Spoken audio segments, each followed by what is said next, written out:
Behind every farm, winemaker, bottle, and grape lies an untold story.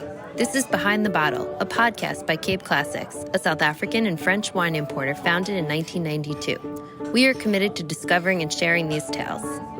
Today's episode features the audio from our Chenin Symposium, where Bruwer Raats and Tania and Vincent Carême joined our CEO, Rob Bradshaw, to discuss all things Chenin Blanc. One of the funnest questions I think we could do today is, for you personally, why Chenin? You are super talented winemakers. You're impossibly gifted. I don't have a doubt in my mind, if you chose to, you could have built a life around Sauvignon Blanc. You could have built a life around Chardonnay or Cab Franc or anything you wanted to. Well, you did Cab Franc brew, but you could have done anything, right? So let's start with, why Chenin? How did that capture you? Why did you decide to put your flag in the ground for Chenin for your brilliant careers? Brew, can we start with you? Sure. The reason why I picked Chenin Blanc to specialize in for Raats family wines is that Chenin to me is a perfect conductor of terroir. So whatever soil type you plant it on, it conducts that and it relays it to the grapes, which obviously eventually ends up in the wine. So if you plant it on granitic soils, it shows that minerality, that citrus lime, that sort of linearity, that beautiful acidity. If you plant it on sandstone soil, it shows more tropical fruit. It has more width and breadth. It's a more richer wine. Maybe doesn't have the acidity, but it has that richness. And when I started Raats back in 2000, there was, I also looked at what will make South Africa special in the world of wine, because we have to sort of enter the world market, and Chardonnay and Sauvignon Blanc and most other varieties from a New World point of view has been taken, but taking consideration that South Africa had more than half the world Chenin Blanc plantings, for me it was a no-brainer. We could go and peg our flag in the world market of wine and say, this is what makes us different and this is what makes us special, like New Zealand have done with Sauvignon Blanc or Argentina have done with Malbec. There was that aspect as well, which was for me very attractive, is that can show the world what makes you different, that can show the world what makes you similar. And then, as I said, that Chenin Blanc is so a superconductor between terroir, and it shows it in the wine, it shows it in the grapes. And that's what I wanted to make. I wanted to make wines that reflect the uniqueness of where I come from. That's awesome, Brew. And it's awesome to hear. Listen, we know passion drives all of us. You wake up and you do what makes your heart thump. But I also appreciate that you really had a commercial plan, a commercial strategy, a business plan to say, well, why would I go do this when and everyone else is doing this, and I can be the best at here. I think it's one of the reasons you've been so successful. You did it first.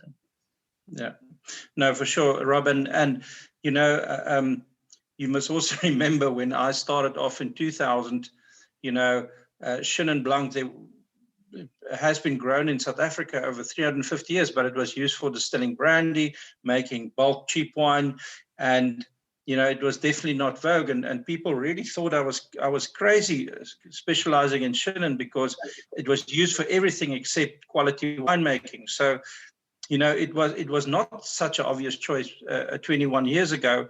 And what people have thought were our weakness now has become our strength, because we committed and we tried to improve it. And today, I don't think, if you say Chenin Blanc, I don't think anybody will think twice about South Africa and obviously France. But I mean, from a New World perspective, that's the first name that came about. And there's a lot of people that have contributed, and especially the Chenin Blanc Association, which I was one of the founder members also about 21 years ago, we've put a lot of effort in trying to establish a Chenin Blanc category for South Africa. And I must say, it's all been coming together. And I think Chenin Blanc have got now the recognition, the connection between Chenin and South Africa that makes us unique have already happened now.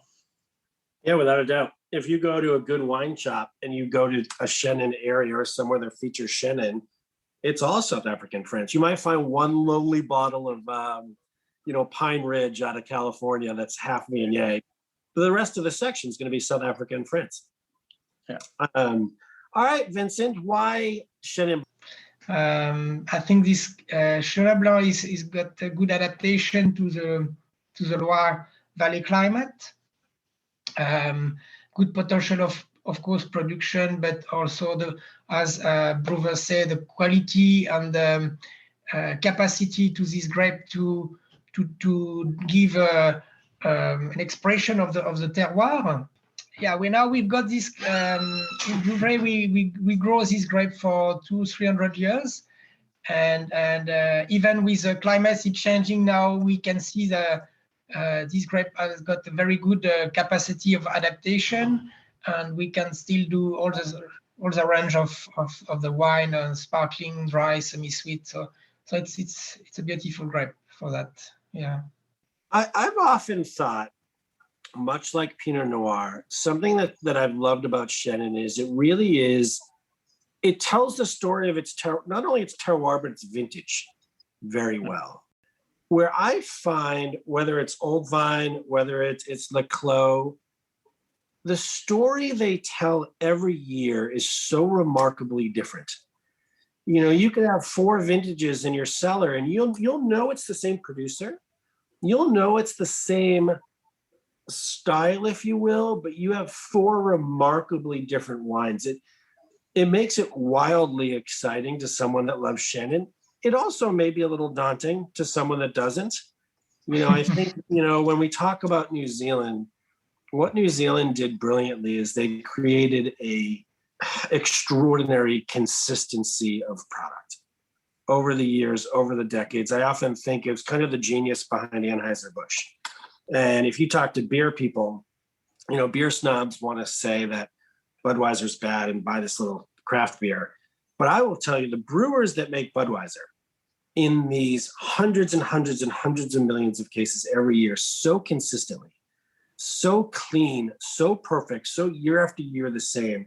These are some of the most brilliant brewers in the world. You can't do that kind of volume and be the same. And I actually think this is what's happened in New Zealand to a great extent. The consumer has learned, if it says Marlborough and it says New Zealand, I don't care what's on the label. I don't care what year it is.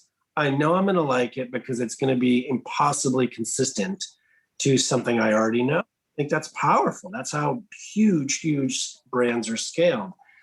But so I think for Chenin, this is an amazing advantage and then a little tricky, right? Because you might have loved a wine one year and then 3 vintages later, you're like, wait, is that the same wine? It's not.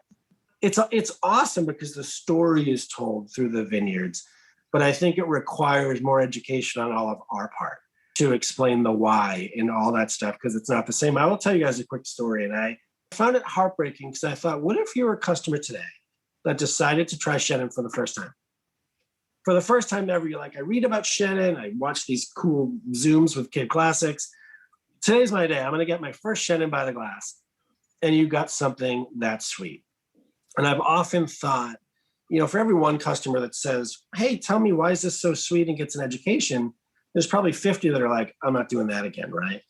So one thing I've always thought of is, how can we educate the bigger commercial audience in a way that doesn't involve you talking to them or me talking to you? We just can't do it, right? We're not in every store every day. And whether there's a label that says like super dry or very like something that helps that consumer find more confidence, because maybe if they picked up this by the glass or this by the glass, that moment, that first moment could have been, I love Chenin for the rest of my life. So can we talk about this a little bit? How do we help educate everyone in a way that's not so handheld, spoon-fed, us at a table at night, to understand the styles of Chenin so they can not only fall in love with Chenin, but know the Chenin they like and why. I know I've really meandered this question pretty badly, but I thought about it a lot. This was just last week, and I kind of put it in my notes to talk to you about. How do we do a better job helping people understand the styles so they don't get... Yeah, I was going to say something, Rob, just regarding Vouvray, because it is I wouldn't say a criticism, but it is a feedback that we often get. But I think in this instance, it's important as well to see the difference between a single block wine like Le Clos, of which we make a very limited quantity. It's 2 hectares or 5 acres of really old vines. And out of these 100 cases that come to the USA, it's true if you compare the 2008 to the 2014 or 2017, 2008 was semi-sweet. But this is a very unique wine, and it's in a small quantity. So for those kind of wines, yes, it's kind of the beauty of it. That's where you see especially the vintage difference. But if you take the Vouvray Sec, which is what is made in the most quantity, what we sell the most of, that is dry every year. I think one thing, the perception of dryness that we find often in the New World countries where we sell our wine is that people look at the analysis before they taste the wine. And Vouvrays, we can have dries. Somebody will taste it, they'll say there's 2 grams of residual sugar. And when they look at the analysis, they'll see there's 6. So there's dryness and perception of dryness. And I think often with the professionals, especially the SOMs, etc., they have tendency, before they even taste the wine, they want to know the residual sugar. And I would challenge them with Vouvray is taste the wine. If it says dry on the label, taste it before you see that there is maybe 4 or 5 grams residual sugar, because it is a dry wine. And you can't compare a wine of similar residual sugar from a New World country often to a Loire Chenin. And also historically, we've also Vouvray has got a big market of semi-sweet wine in US market. And now I think it's still working, but the new generation want to really make a dry style. And I think it's semi-sweet style is not what we want to do anymore. But it's still a market in US and the UK market. So we're really looking to change that and to give a better, an easier definition of the Vouvray still wine, and make it dry style and not semi-sweet or off dry. So it's one thing we really work also on it to change that. But to also communicate a little bit on the back label, and of course a dry wine from Vouvray should always, if it says sec on the label, it should be a dry wine. Yeah, it's confusing here though, because I think, again, I don't mean the people that study wine, I just mean people that like wine. Mm-hmm. Sec might scare them away as meaning sweet. There's no intuitive, it could say it on the bottle, it doesn't mean anything to a lot of the people reading that label. And if it means anything at all, it could mean, oh, wait a minute, sec means sweet. It's just tricky, right? And this is something that, we've been working at this for 2 decades because we want everyone to drink Chenin. We want everyone to fall in love with Chenin like we love Chenin. And it continues to be this hurdle to say, how do we get everyone to understand what they're buying and why? Rob, maybe from a South African point of view, we have discussed, I'm glad that you actually raised this point, because of course it is always that, how do you, without us being there, that the consumer can pick up a bottle with confidence. Now, we've pretty much encouraged all our members, which is pretty much everybody, that to make dry style. I think we looked at it the other day. It's only 0.6% of people in South Africa that actually does not make their Chenin Blancs dry, sweet. So it's over 99% of people that now make their Chenin Blanc in a dry style. So I think we've been very much aware of that. I think, I haven't tasted a sweet South African Chenin Blanc for quite some time, or off-dry, semi-sweet, and I think what the Carêmes have pointed out, those ones that still are usually from a special vineyard or a very special release, and it's very small. But I think for 99.5% of South African Chenins that you'll find in the market currently is definitely dry. And we used to say dry was, over 6, but we've actually moved it down to 4 grams now. So, there was legislatively and in direction for the Chenin Blanc Association, we've really been pushing to actually make sure everybody move in that direction, which most people have done. Because, as much as problem it is, from a producer, you also don't want to confuse the market. The wine industry is already so diverse, and there's already so many things that consumers don't know. That's also why we don't call it Steen anymore, because in the past, they used to call Chenin Blanc Steen in South Africa. And we got 3 historians to actually go and find out for us why did they call it Steen. And the only 3 things these historians could agree on is that they don't know.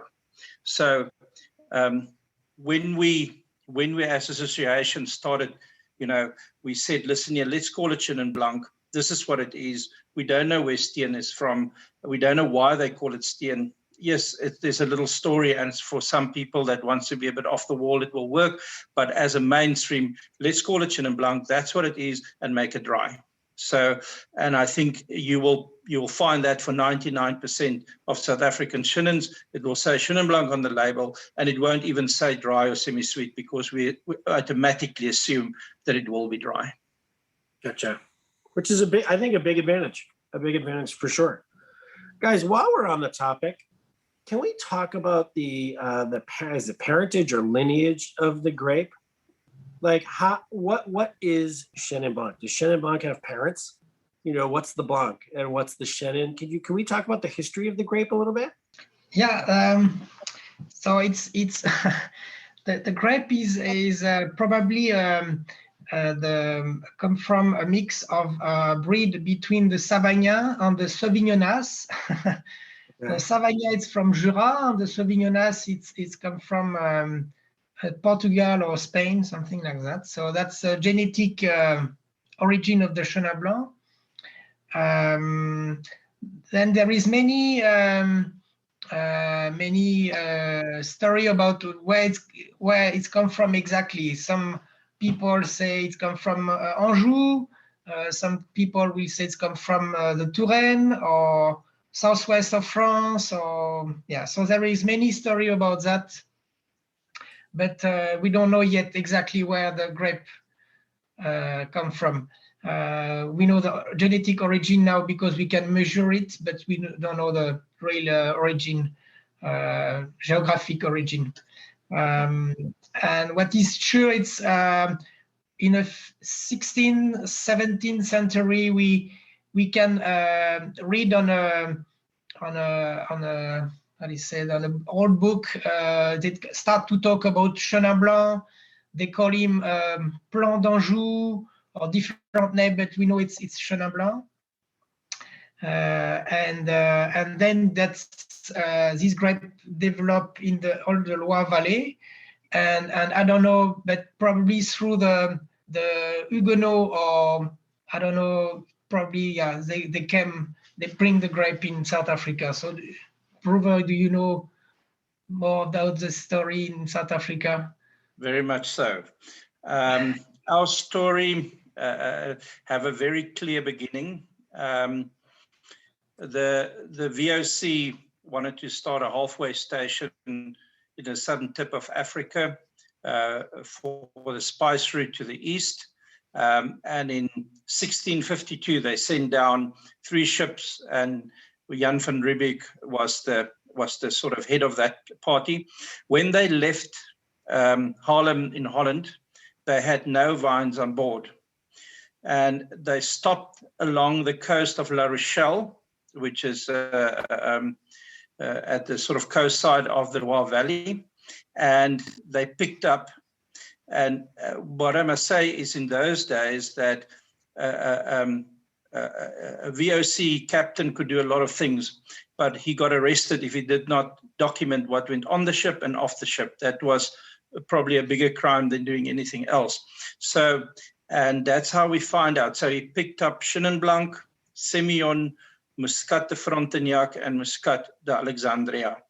Those are the 4 varieties that they came over with. So we know by the ship records of those boats that the first 4 varieties planted in South Africa were Chenin, Semillon, Muscat de Alexandria, Muscat de Frontignac. So that was planted in 1654, 2 years after they arrived, and the first wine they made from it was 1656, which we consider as the birth of our industry, is then in 1656. So in the beginning, the Muscat varieties, and in particular Semillon, became very dominant. And in the 1700s, probably 90% of the Cape was planted with Semillon.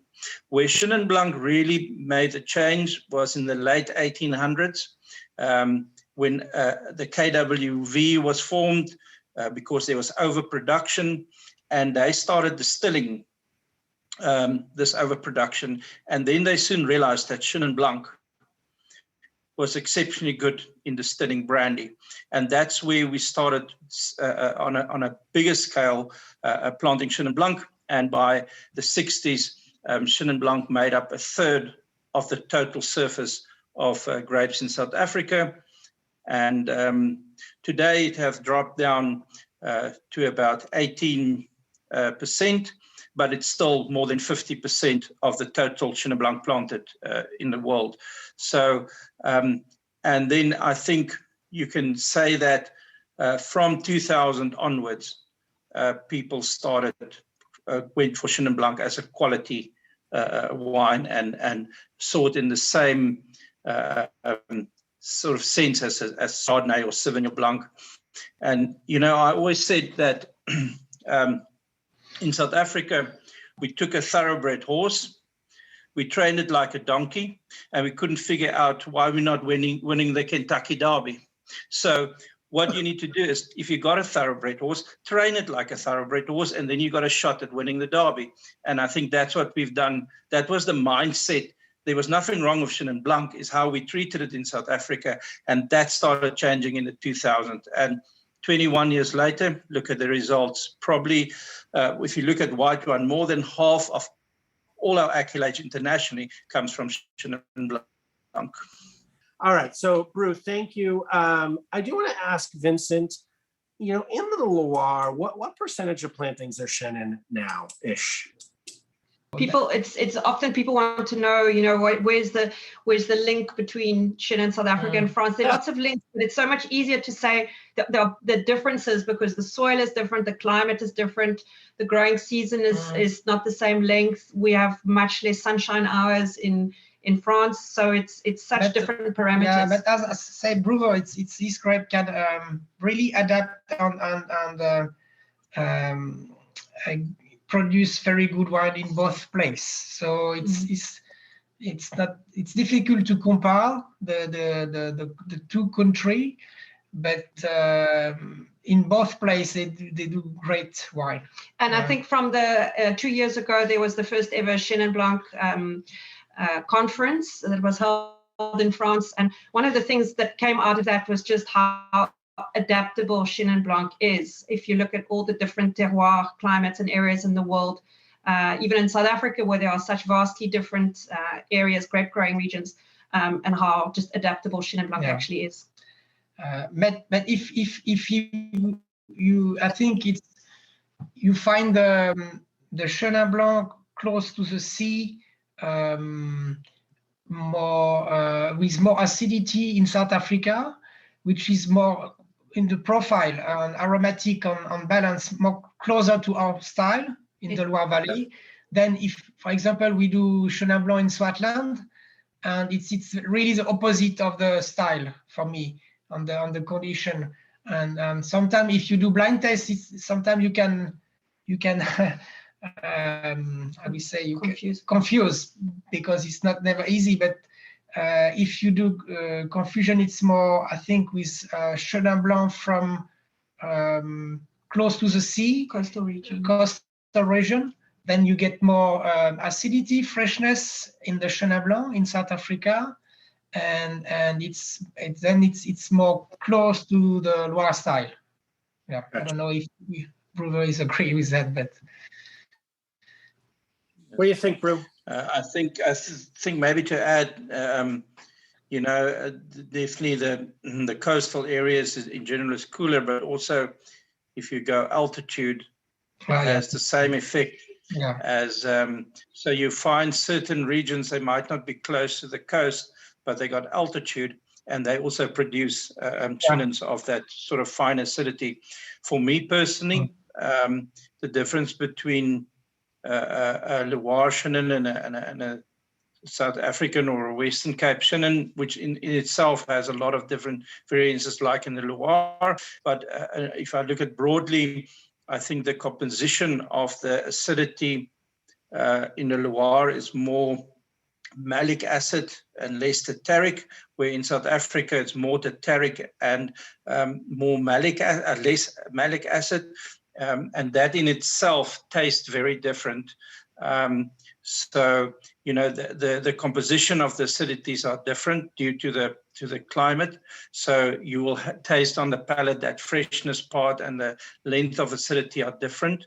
And then, the thing, I think that certain areas are more to South Africa, but if you go to Savanère, I don't think there's one place in South Africa that I can compare with a Savanère. It's just completely different. But I think in general is that Chenin Blanc flavors, you get that minerality, you get a bit of that citrus liminess. There's that, and also then the white and yellow fruit are there. So there's definitely overlapping, but I think the big difference to me lie in the acidity and that tension in the wine, which obviously the Loire has more of because of its cooler climate, and South Africa maybe doesn't have that always, but it has a little bit more weight and texture in the mid palate. I think that's the sort of main difference, but that's not exclusive, that's just in broad terms. That's awesome, Brew. All right, I have a question for both of you. Vincent, when did you start? What was your first vintage? For my own wine, it was in 1999. All right. So but he made his first wine when he was 14 years old. But if you look at your businesses, the two of you together, your timeline's almost identical. I mean, you're 2000 in Brew and you're 99. So you guys have been at this for 20 to 22 years. Looking down the road, what do you see in the next 20? What do you see as you look down the road? Vincent, you said something really interesting earlier about, well, I didn't have a choice. It's the law. It has to be Chenin, right? Well, we just saw the laws change in Bordeaux. You just saw the addition of a lot of new grapes being in Bordeaux. Global warming is affecting everything we do. Whether you acknowledge it or not, you can see. How do you see Chenin and the Loire changing in the next 20 years? And same for you, Brew, and you can mix into this too, your hopes and dreams. You guys are pioneers. You guys are at the forefront of what you're doing. Man, what does it look like in 20 years for both of you? You want to lead the way, Brew? I think that because Chenin Blanc is so adaptable and you can make it in various different soil types and climates very successfully, I think that our variety will be, it's very well suited. And if I say that, if you compare something to Sauvignon Blanc in South Africa compared to Chenin, I think Chenin Blanc is much more adjusted and will adapt better to warmer conditions, where I don't necessarily think Sauvignon Blanc will be able to do the same. What I think will happen, and it's starting to happen, is that Chenin Blanc is moving to more coastal regions, traditionally areas where they thought it's better for Sauvignon Blanc. They're starting to plant Chenin as well now, like Walker Bay, Elgin, Grabouw, which was traditionally very cold for apple farming. And what also will happen is that Chenin Blanc will be started planting in, for instance, an area like Stellenbosch, will move to the southern slopes, which is a slightly higher and the coolest spots within that region, which is already busy happening. I'm planting Chenin Blanc on that already. So I think that, the most important thing is also that from a vineyard point of view, how you manage the vineyard, to have full cover crop, to keep your soil temperature down, change your pruning. We've already started experimenting with that 12 years ago, and we've managed to keep acidity and sugar levels low in certain vineyards, although the temperature has increased. So it's going to be planting in cooler spots in the future, but also managing those that you already have from a viticultural point of view by, for instance, cover nighttime irrigation to prevent your wine from dehydration during a heat wave. I'm just using quick things that come to mind, but it's a total adjustment from that. And I think that, if you haven't thought so, or those people that haven't been experimenting with this, it's getting quite late in the day to start. So we very much thought about it, and we've made our plans. We're implementing it already, and I think that the Chenin Blanc will stay the main stream white wine variety in South Africa because of the adaptability and because of smart growers that's already adjusting and preempting what's going to come. Yeah, I think in 20 years our climate will be as South Africa now. No, it's where we track these stories pretty honestly, and I'm drinking Cabernet from Germany, and I mean it's happening. All this stuff is happening. We have producers in the Southern Rhone that are saying Grenache might not be there in 20 years. It might just be too hot. And I do think hearing you both, you have a huge advantage in just how, for lack of a better word, sturdy and adaptable Chenin Blanc really is. You're not. It's awesome to hear. It's exciting to hear. I'm glad you're not envisioning yourself being a great Syrah producer in 20 years, Vincent. So we have a pretty awesome connectivity between our two portfolios in France and South Africa. Vincent and Tania, you make wine in both. Brew, any hopes and dreams of ever making some Chenin in the Loire? Yes, I think temporary it's been derailed quite with a hot pace, but you never know what will happen. We're very well aware that that's the home for us. That's where Chenin Blanc comes from, and the Chenin Blanc faithful years in South Africa. They're all sort of, I think, in the back of their mind, wouldn't mind making a bit of Chenin in the Loire. I definitely so. If the opportunity comes, I'll definitely grab it. But everything happens on its time, and everything happens as it should. So I never try to force anything. And if that opportunity comes, I'll definitely not drop the ball. I'll take it with both hands. I feel like right now I would settle for just being able to go to the Loire. I don't need to plant the grow anything for the business. I just want to be there. All right, so can we spend a little bit of time helping the fans of your wines maybe look at your wine through different eyes, right? So if I'm a fan of Raats family Chenin and Vincent Carême or Terre Brûlée, help us understand in your portfolio, what is Bring It Home Tonight, have it, enjoy it. It's the new release. love it. And what are some ways of looking at aging your wines? You know, do you have vintages where you're just like, you know what? I wish my customer would buy a 6-pack of Old Vine 16 and, you know, enjoy them, but put away 3 for like 5 years, right? Or put away 3 for 10 years. What would you guys tell your fans? How do you look at aging your wines? How do you look at what's drink now? I mean, can you give everybody some expert tips on how to look at your whole portfolio? And if there is some interest in aging them, how to do it, when to do it, how to do it, which ones? Maybe some secret inside knowledge? Sure. I think that you know, vintage there becomes very important. And like you say, Rob, you know, that sort of, but if you look in the sort of in the last, after 94 in South Africa, when we sort of were allowed back into the national market, there's 3 vintages that stood out. 2009, 2015, 2017. And I want to go big.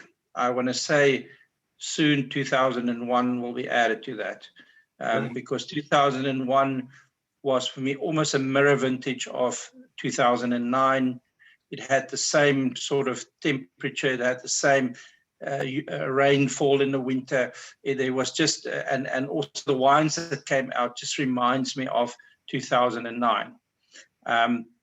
But those vintages are always, you know, when you have that, so 15 and 17 probably more recent, you know, but those vintages you can definitely buy them and put them away.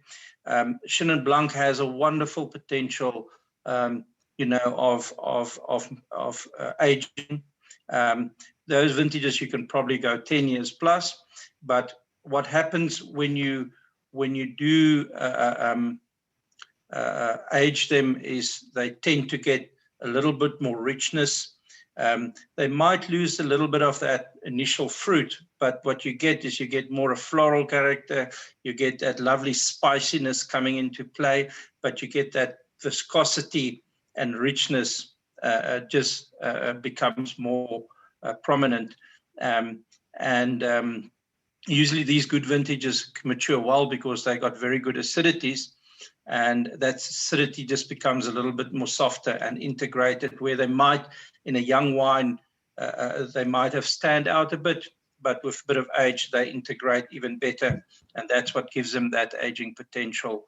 So I would definitely, you know, the 09, we had a vertical tasting of Chenin Blanc in 2019 from the Raats Old Vine Chenin, and we tasted basically from 2002 at that stage till 2017, and it was very interesting.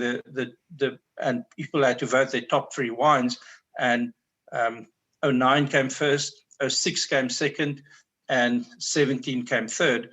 So you know, these they definitely on good vintages improve. But I mean, in South Africa, I think there is definitely vintages that you have to be vintage specific when it comes to putting them away. And those are my recommendations. 9, 15, and 17, you can't go wrong. We just started a new educational for our clients, and it's just called like 5 wines we're drinking right now. Like 5 wines in the portfolio you can't miss. And we're taking those special vintages and trying to explain to everyone, buy 6, buy 12, and go on a 5-year journey with this wine. And you know, I just did a presentation to the Harvard Wine Society, and for the first time ever, they've been they got to try South African wine. You know, this is Grand Cru Burgundy, First Growth Bordeaux crowd, and you know, we say buy yourself. I wish I had one. Like, buy a little notebook, right, and just keep it in your kitchen. And if you love a wine, I still have 1 bottle of 09 Old Vine Chenin left. I don't even think it's. I think that was even before we started calling it Old Vine. That's correct. Yes, indeed, 100% right. But have a little notebook, and you know, these things have a life. They are living, breathing things. and take notes on the year it was released. It could just be 2 sentences. And then open one a year for 4 years or one a year for 5 years and start to go on a journey with these products, because it's amazing to live it that way. It's amazing to kind of in your mind be like, oh, I remember when 09 was released. You know, when you're buying real wine and you know we're on a big crusade about no agribusiness, but when you're buying real wine made by humans that really love their land, I mean, these are long stories. These are great, great stories. How about you, Vincent? How are you looking at aging your wines? I think you can age the Vouvray in general quite well. It's depend maybe also of course the vintage.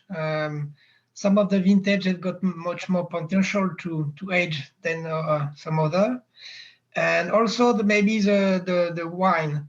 If we take the spring, for example, it's a wine. I think it's interesting to drink this wine in 5 years, because we are looking for more fruit style and easy drinking wine.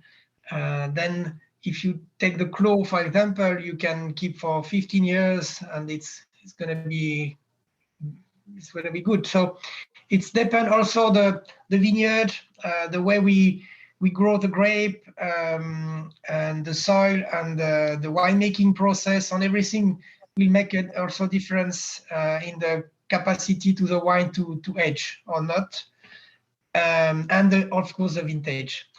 I think Vouvray's also got the advantage because it's been tried and tested. You know, we've got some of the estates like Domaine Huet and Philippe Fourreau, Clos Naudin, where we've been able to see and taste old vintages, you know, the world over. But often those wines are the sweeter wines in the past. I think the oldest I've tasted was 1921, but Vincent, you tasted 1893. In 1893, which was... yeah, that's a sweet wine, and this wine was put in a cave in the rock, you know, and that this wine never moved. So the condition of aging was perfect, and after 50 or 60 or 70 years, the wine is still alive. But it's a really special condition on specific vintage. But if we can talk in general, Vouvray's got very big potential for aging, and I think it's for the dry style. It can be drink in 5-10 years in general, and of course some vintage you can keep longer. Yeah. I think also people often in France they know that Vouvray white wines can be aged, but it's not always so well known on the export market, and people will easily buy a white Burgundy, pay a lot of money for it to lay it down, and it will be a great wine. But I challenge people also, for example, Le Clos, it's a bit more expensive, but it's a wine you can also, if you're looking for something to put away and to hopefully wow people within 10 years time, in certain vintages, that it's just fantastic. And personally, that's what we did when our children were born each year. 2008, we were with great vintage. We've got still got a barrel of that for our son. And in France, it's quite common. We often have people say, look, my son or my daughter was born in this year, or my grandchild, and people will come and buy Vouvrays to lay down and to keep for the children for their birth year. What about your bubbles, guys? How do you look at aging the bubble? I can tell you just the story of that's the height of optimism. 2002 was a great year. Vincent and I hadn't actually met yet, but he's decided that the Ancestral, which is his natural sparkling wine, was so wonderful he was going to bottle a whole bunch of magnums and keep them for his wedding. The only problem was he didn't have a girlfriend. We hadn't met yet. So that's how good he knew that he could age it. It was going to be good. He could get married 10 years later and it would still be okay. We ended up meeting and getting married in 2006, so we drank it. Brew, we know right now, if you're in the U.S. market, if you can get your hands on 17, get them, right? Like that's the magic. Yeah. I feel the same thing. If you can get your hands on 15 MR, we want it. And then keep an eye out on the 21s in due course. How about you, Vincent and Tania? Right now, if you think about the wines that are kind of in your commercial mix right now, any advice that's like, grab it, if you can get it, grab it and buy an extra case? It would be Le Clos, but just because it's you can drink it now, but I would buy it. I mean, obviously we want people to drink and buy more, but if I can just from a personal point of view, if you can get your hands on Le Clos, buy it, put it away, buy 6 bottles, drink one in 5 years' time, another one in 6, and just see how it evolves and what it can do. And if you want to keep it for even longer, I would absolutely go with it. I love it. We all have routines when we buy wine. And for me, it's often, I usually I go downstairs and get it. But, if you're having spaghetti and meatballs, I mean, how can you not go grab a Chianti Classico, right? Or if you're going to have a big steak, I'm going to go grab, a Northern Rhone Syrah or a big Cabernet, something that can do it. What are those go-to meals where you're like, it is Chenin or nothing at all?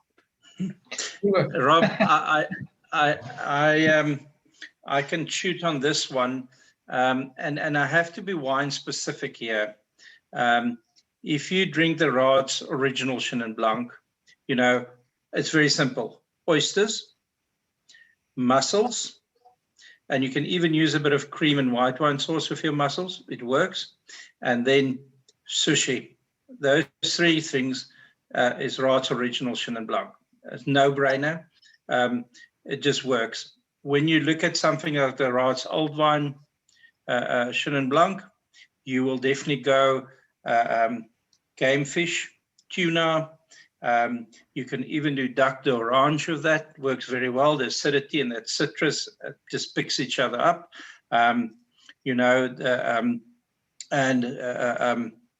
As I said, gamey, and you can also do light curry styles, like a Thai curry, not too spicy. I wouldn't go sort of seriously heavy, full-on curries, but light curries like a Thai curry or a light Indian style curry. Just works very, and vegetarian, a lentil or a chickpea a curry, perfect. It just works. It just picks up, and one thing about Chenin Blanc in general is that I do a lot of food and wine evenings and pairings with a lot of chefs all over the world. But, when the chefs say, oh, you brought some Chenin Blanc, they all smile like that because Chenin Blanc actually covers a wide range of foods, probably one of the most food-friendliest wines in the world because it has that acidity and it has minerality. So you can have it with an oyster or a mussel but it also have richness and concentration and structure in the mid palate, so you can have it with duck and with tuna and with light curry, spicy food as well. So, I mean, I always tell the waiters, if you're not sure on a white wine, pick Chenin. You probably won't get it. You won't get it wrong. I love it. How about you guys? I think Bruwer absolutely hit it on the head when he said that, when the chef knows it's Chenin that's going to be served, they're happy because and it's the same thing in France. Where they like to have a glass of wine with every different course, and you can have 8 different courses. I would, even challenge there's some chefs that have done only with Chenin Blanc, and you can do it from starter straight through dessert.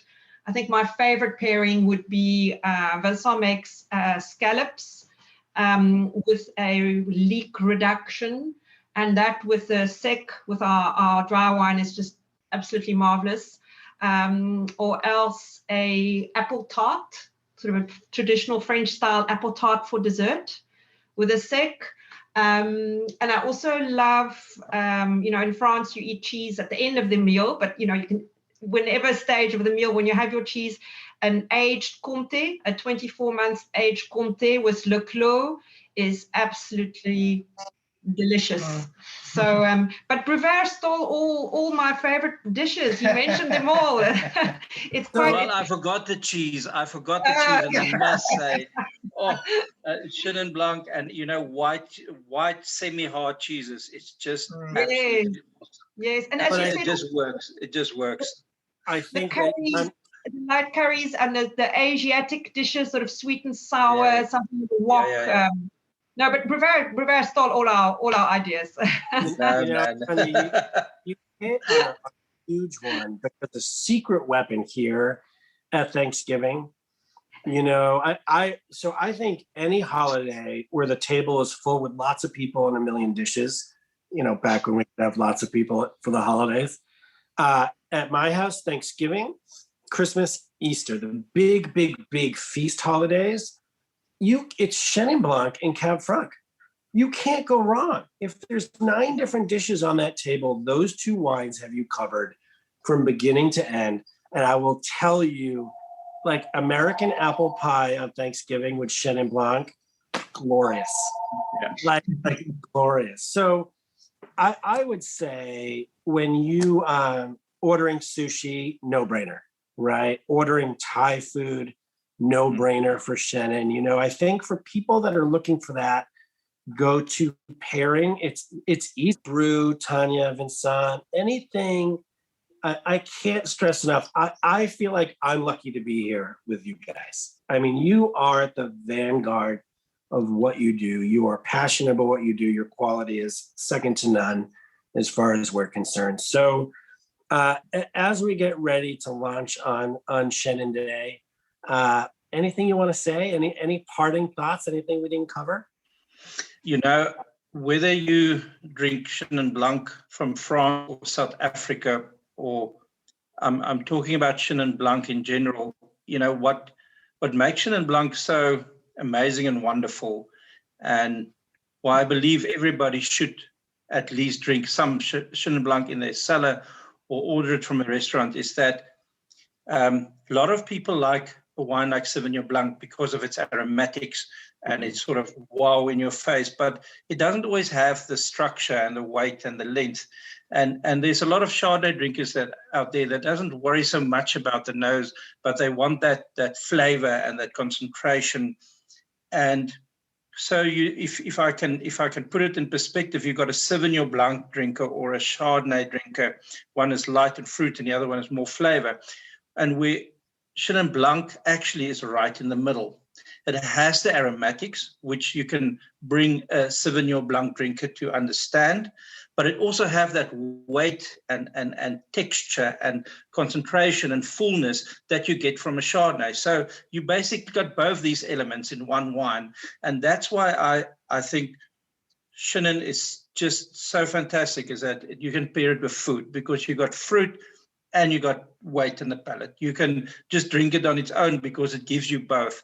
And that's why, you know, I think one day everybody will drink Chenin Blanc, because it eventually points to that point where you have one wine, but it covers the whole flavor spectrum of what you actually like in wine. Love it. Yeah, true. And I think for Chenin Blanc is Vincent's a man of few words. I think also for Chenin Blanc, whether you sort of a new wine drinker or just learning about wine and starting out, I think Chenin Blanc's got so much to offer. Whether you now consider yourself sort of a wine connoisseur and a collector, there are Chenin Blancs for that as well. So I think it keeps its identity. You always stay with a Chenin Blanc identity, but it's got so much depth and length, and as Bruwer said, it's a completely different profile to Sauvignon Blanc. So I would just challenge everyone that is not yet a Chenin Blanc fan or drinker, just try it, because once you do, you'll never regret it. You'll come back for more. 100%. You can purchase any of the wines discussed today online at wine.com. For 10% off of your order, enter Cape Classics at checkout. For more information on Cape Classics wines, visit capeclassics.com and follow us on Instagram, Facebook, and Twitter at capeclassics.com. Thank you for listening, and please tune in next time. Until then, cheers!